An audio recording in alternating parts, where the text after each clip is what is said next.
اللي واقع دابا في فنزويلا راه حد كبير، وماشي غير الامريكا اللاتينيه. امريكا ضربات مادورو تحيد من اللعبه، ودابا تبدل النظام، ولا مساله وقت كيف ما كانش الطريقه ديال المرحله الانتقاليه. وهذا الشيء خبر استراتيجي زوين بزاف للمغرب، حيت فنزويلا ماشي دوله محايده في المعادله الدوليه، هي حليف تاريخي للجزائر، داعمه علانيه للبوليساريو، ولاعب ايديولوجي داخل في المعسكر المعادي للمغرب من سنين. واليوم هاد الحليف راه كيخرج من اللعبه بلا ما المغرب يدير حتى حاجه. اللي كيقارب فنزويلا ماشي حد معزول، راه دومينو. ومنين كنشوفوا الصوره الكبيره كنلاحظوا باللي في هاد السنين الاخيره كثر الداعمين العدائيين للمغرب طاحوا واحد ورا واحد، ولا وضعهم ضعيف مهمش ومعزول في الساحه الدوليه. لائحه الاعداء النشيطين ضد المغرب راه كتقصر، ماشي حيت العالم ولا طيب، ولكن حيت موازين القوه كتبدل، وبعض الانظمه الايديولوجيه وصلت لنهايه الدوره ديالها، والواقع ديما كيلحق بالشعارات.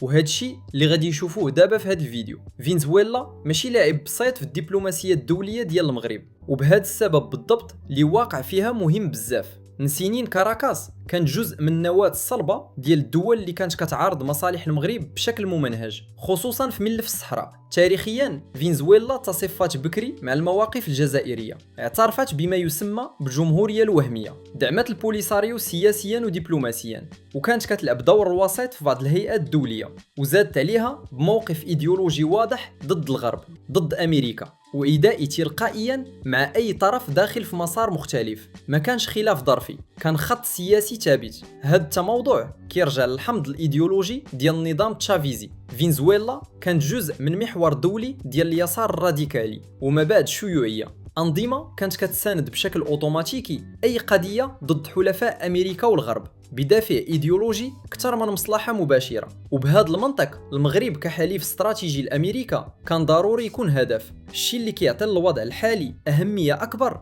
هو ان هذا الاطار الايديولوجي راه كيتفكك كيف ما كانش السيناريو الدقيق ديال المرحله الانتقاليه. حاجه وحده شبه مؤكده، فنزويلا ديال الغد ما غاديش تبقى نظام تشافيزي مغلق ومعزول ومبني على العداء لامريكا. الدولة اللي كتبدل النظام في هاد الظروف ما كتوليش مباشرة حليف للمغرب، ولكن غالبا كتوقف تكون عدو نشيط. وهنا الربح الاستراتيجي كبير. في أقل الأحوال فنزويلا غادي تولي دولة محايدة خارجة من الصراعات الإيديولوجية اللي ما كتربح منها والو. وفي أقصى الحالات إلا رجعت تدخل في الاقتصاد العالمي وقربات الأمريكا وحلفائها، ممكن مع الوقت تعاود تشوف مواقفها الدبلوماسية كاملة حتى في ملفات بحال الصحراء. بالنسبة للمغرب المعنى بسيط، دعم مهم للمعسكر الجزائري كيختفي، لا بالمفاوضات لا بالضغط، ولكن بتغير طبيعي في موازين القوة الدولية. وعلى هذا الشيء خاصنا نفكروا بمنطق الدومينو.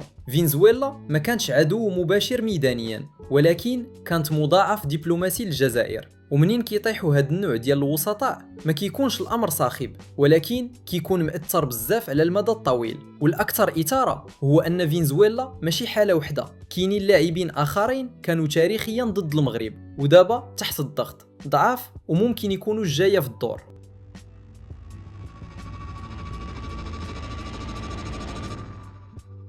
إلا كانت فنزويلا دعم إيديولوجي ودبلوماسي مهم للمعسكر الجزائري، في إيران طبيعتها مختلفة. هنا ما بقيناش غير في المواقف السياسية ولا في التصويت الآلي في المؤسسات الدولية، ولكن قدام لاعب تصرف فعليا ضد مصالح المغرب بشكل مباشر أو غير مباشر. من سنين اصطفاف إيران مع الجزائر في ملف الصحراء واضح، ولكن الأهم أنه ما بقاش غير في التصريحات الرمزية، بل تحول لدعم عملي عبر وسطاء، خصوصا حزب الله اللي هو امتداد استراتيجي لطهران في المنطقة. شفناه بوضوح ملي البوليساريو استعملت أسلحة من أصل إيراني ضد المغرب، ومن ثم ما بقى ممكن نهضروا على عداء دبلوماسي فقط. إيران ولات عدو أمني، قادرة تصدر شبكاتها وطرقها وسلاحها حتى للبيئة الإقليمية ديالنا، والخطر أكبر من ملف الصحراء بوحدو. إيران ما كتسعاش غير لإضعاف المغرب، ولكن لتوسيع النفوذ الإيديولوجي والديني ديالها عبر التشيع السياسي في شمال إفريقيا وغربها. هادشي ماشي خيال، راه استراتيجية معلنة، خلق جيوب نفوذ، استغلال الهشاشة المحلية واستيراد صراعات الشرق الأوسط لمناطق كانت تاريخيا بعيدة عنها. بالنسبة للمغرب الخطر واضح، السماح لهذا النفوذ يتمدد يعني فتح الباب لفوضى مستوردة، انقسامات مذهبية مصطنعة وتوترات ما عندها حتى علاقة بتاريخنا ولا بمجتمعنا، يعني ببساطة دخول مشاكل الشرق الأوسط عندنا بكل ما فيها من عنف وعدم استقرار. واليوم إيران تحت ضغط غير مسبوق داخليا، النظام كيواجه احتجاجات متكررة وغضب عميق خصوصا عند الشباب وبعض المناطق، وخارجيا الإشارات واضحة. بزاف نتنياهو مشى مؤخرا لأمريكا باش يقنع واشنطن تمشي للمرحلة الجاية، ودونالد ترامب رفع السقف علنا وهدد بتدخل مباشر إلا تصاعد القمع. الواقع هو أن إيران ما بقاتش في موقع راحة استراتيجية، مراقبة مضغوطة ضعيفة من الداخل وسط بيئة دولية أقل تساهلا من قبل، وفي هذا السياق قدرتها على الإضرار بالخارج بما فيه المغرب ممكن تتقلص بزاف. عمر النظام الإيراني ما كان في هذا الخطر الكبير، وممكن يكون هو الخصم الكبير الجاي اللي يطيح.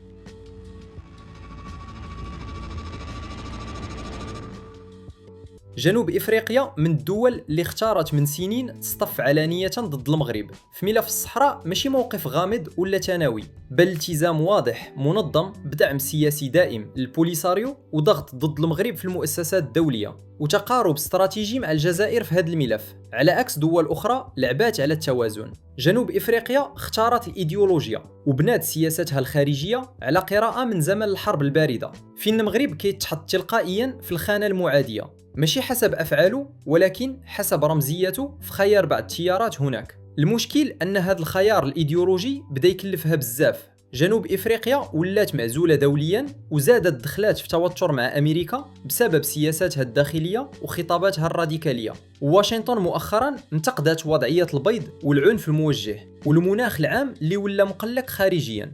الغريب هو الصمت الكبير اللي داير على اللي كيقع في جنوب إفريقيا، عنف، تجاوزات وخطابات كراهية، ومع ذلك ما كاينش تحرك عالمي لا إعلامي ولا سياسي. بينما ملي يكون الموضوع دول شمالية أو سياسات هجرة صارمة تنهال الاتهامات والدروس الأخلاقية. هاد المعايير المزدوجة خاصها تفيق الناس، لأن ما يسمى اليوم بمحاربة العنصرية غالبا كيستعمل كأداة سياسية للهيمنة ماشي لتطوير الشعوب، ولكن الفرض عقدة الذنب دائمة خصوصا في شمال إفريقيا. والأوضح من هذا أن الآلية خدامة، كاين عندنا ناس كيعتذروا ديما كيقبلوا الإهانة في بلادهم باسم أخلاق مستوردة، بينما ولا دولة إفريقية جنوب الصحراء غادي تدير نفس الشيء تجاه ما يقع في جنوب إفريقيا أبدا. وهذا كيساعد نفهم علاش جنوب إفريقيا رغم عدائها للمغرب راه كتنعزل، راه راهنات على إيديولوجيا ما بقاتش مواكبة للعالم. بالنسبة للمغرب خصم كيصرخ بزاف ولكن النفوذ الحقيقي ديالو كينقص، ومن بعد فنزويلا اللي طاحت، إيران اللي كترنح، وجنوب إفريقيا اللي كتنعزل، ما بقى إلا خصم واحد مركزي، الجزائر.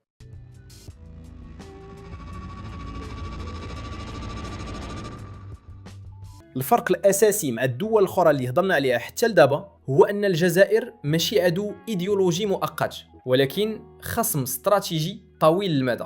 العداء الجزائري تجاه المغرب ما كيرتبطش بنظام معين ولا برئيس ولا بسياق دولي خاص، راه داخل في بنية السلطة نفسها، في العقيدة الأمنية، في السردية الوطنية، وفي الطريقة اللي كيبرر بها النظام وجوده قدام الشعب ديالو. الصراع مع المغرب وخصوصا ملف الصحراء هو واحد من الأعمدة الأساسية في هذه الرواية، ولكن على عكس بعض خصوم المغرب الاخرين، الجزائر حاضره بزاف في العلاقه ديالها مع امريكا، كتفادى اي مواجهه مباشره مع واشنطن، وما كتحاولش تحدى المصالح الامريكيه بشكل علني، وكتعرف بالضبط فين توصل وفين توقف.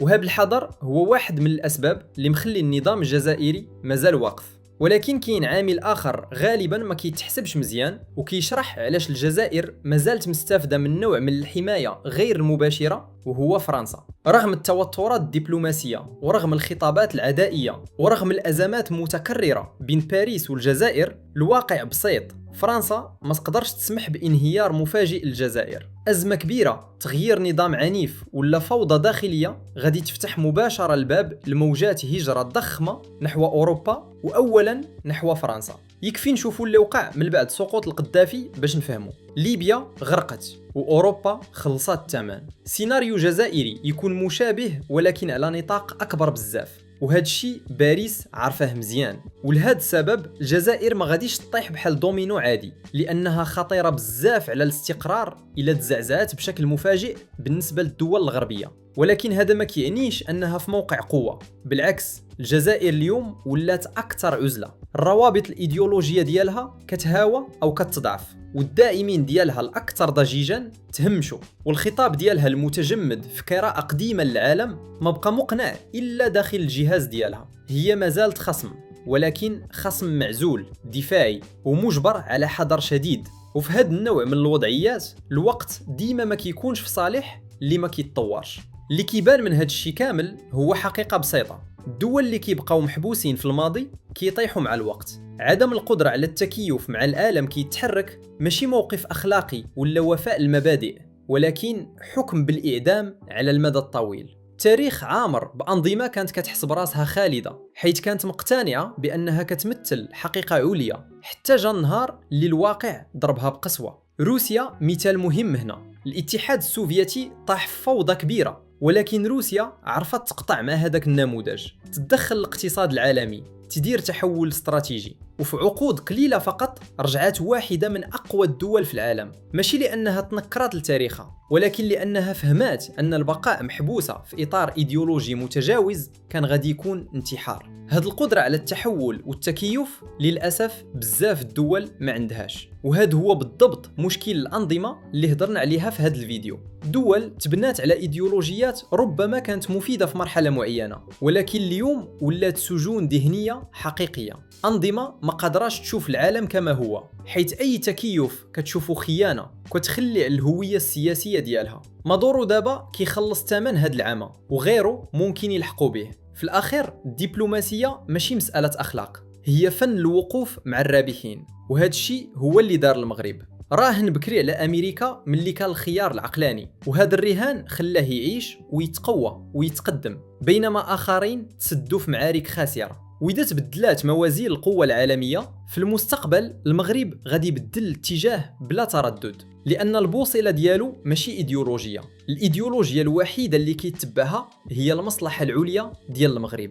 ولهذا السبب بالضبط في المواجهة الاستراتيجية مع الجزائر المغرب راه كيربح، ماشي بالقوة الغاشمة ولا بالضجيج، ولكن بالوضوح والتكيف وفهم الواقع. شكرا لكم بزاف على المتابعة. إلا عجبكم الفيديو اشتركوا في القناة باش يوصلكم الجديد، راه محتوى آخر جاي، وخذوا بالكم من راسكم. السلام عليكم.